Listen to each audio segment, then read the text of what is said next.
let's bring in from Abuja studio the Nigerian ambassador to Burundi, Elijah Oyangba. He would walk us through the pains and gains of the subsidy removal and the race for principal officers in the National Assembly. Good to have you join us. Thank you very much. It's my pleasure. So I want to begin with the fuel subsidy removal. I know you're an economist. I always refer to that every time I get a chance to speak with you. You are an economist. You worked in the banking sector. So talk to us about your thoughts on the fuel subsidy removal and its consequences as we are seeing today in the country. Thank you very much. First, this is one of the most important steps that the president will have to take to be able to get the country in the right trajectory. What subsidy does basically is to shift the supply curve of petroleum products to the right, meaning that there will be a lot more of the product and people will buy it at a cheaper price. What has happened over the years is that for the 40 years we've had crude oil in Nigeria, government has been stepping in to ensure that the price is maintained at a certain level. At the moment, every petroleum product consumed in Nigeria is imported into the country. So the cost of petrol that we buy at the various filling stations has got the cost of the product itself, the cost of freights, the cost of storage, the cost of distribution, and the profit margin. But what happens is that irrespective of these various price inputs, government has ensured over the years that the price is maintained at a particular level, meaning that government has been bearing that loss.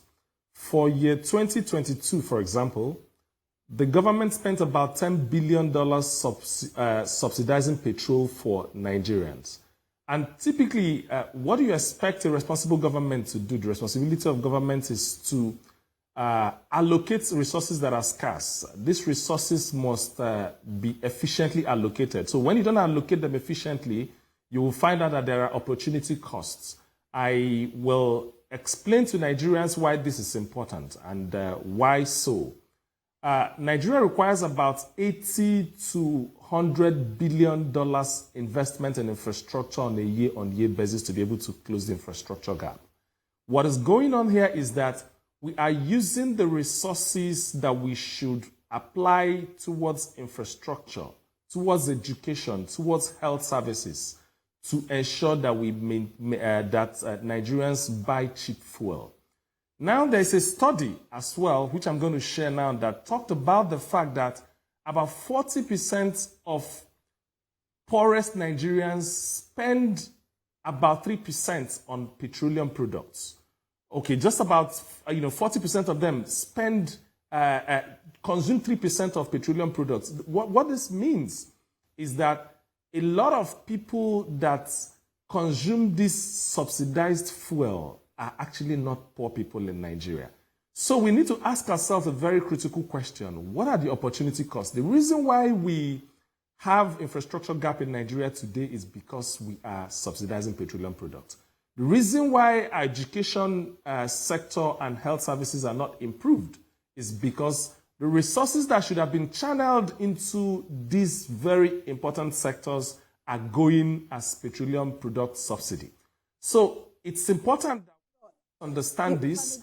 This is not to make light of the fact that there will be a lot of difficulties for the ordinary man, but the truth of the matter is that we have always done this over the years, and we cannot continue to do that. We are explaining to the ordinary men on the street that Nigeria is paying X amount of money. Yes? Can you hear me? Because you mentioned the 3%, right? And I wanted to ask you about it because it looks like they are the ones who will also bear the brunt when it's removed because of the increase in the cost of food and other items. And I wanted to ask you how they should be protected. What should be done going forward to minimize the impact on that 3%? Yes, what I believe that government is doing at the moment is look at various palliative options. What is it that can be done? Don't forget that the concept of subsidy economically is actually meant to be targeted. Petroleum subsidy in Nigeria is not something that has been done the right way over the years, because I talked about 3% consumption in fuel done by 40% of the poorest of the Nigerians. So basically, what we are hoping that the government will look at doing at this point in time is to look at various options. If government is investing in infrastructure, if government is investing in education, what it means is that our people are likely to go to school, and once they are educated, then the tendency that they're going to find jobs, the tendency that they're going to be able to earn more money that they can use to help their families is actually higher.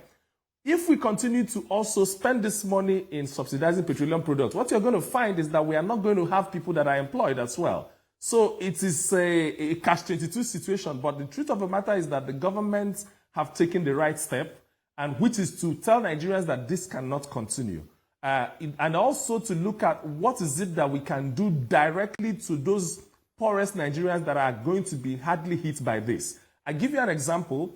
It is the rich people that maintain 3, 4, 5 vehicles.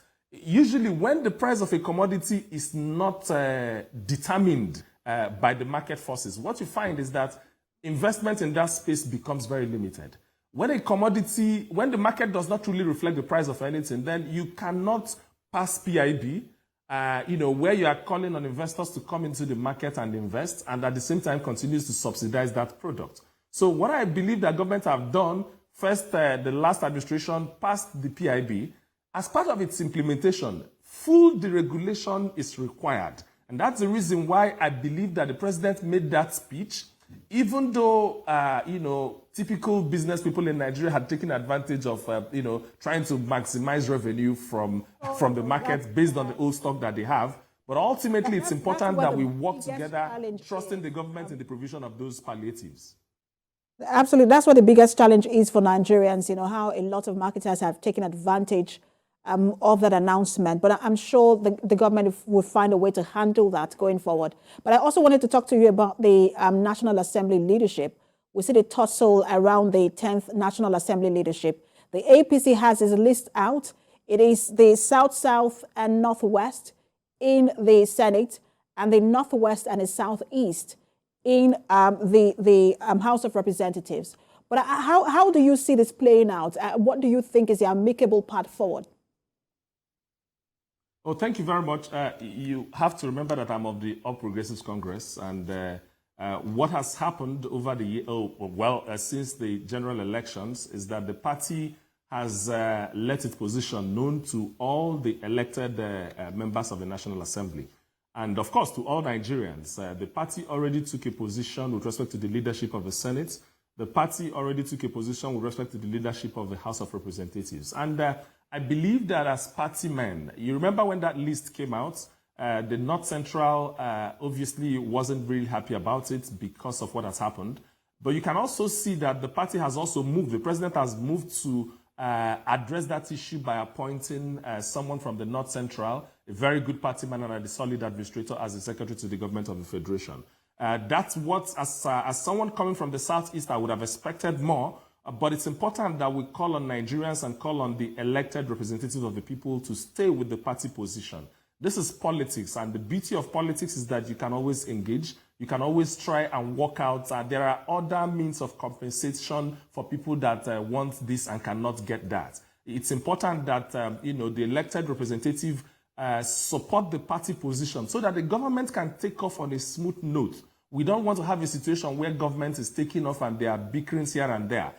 The president has made his agenda very clear, and he has started very brilliantly taking the very important decisions. He now needs the National Assembly to also take their position, and we need them to start on a smooth and running note. And that's the reason why we're calling on all of our elected representatives to actually obey the party position. And whatever be the case, negotiations are still ongoing. Take your matter to the party, and eventually I believe that we'll all still melt and come down to the same party position. And that's where I stand as a person. The president is meeting with opposition lawmakers-elect, or is to meet with them on Thursday. We'll see how that plays out. Always great speaking with you, Nigerian ambassador to Burundi, Elijah Oyagba. Thank you for talking to us. Thank you very much. It's my pleasure.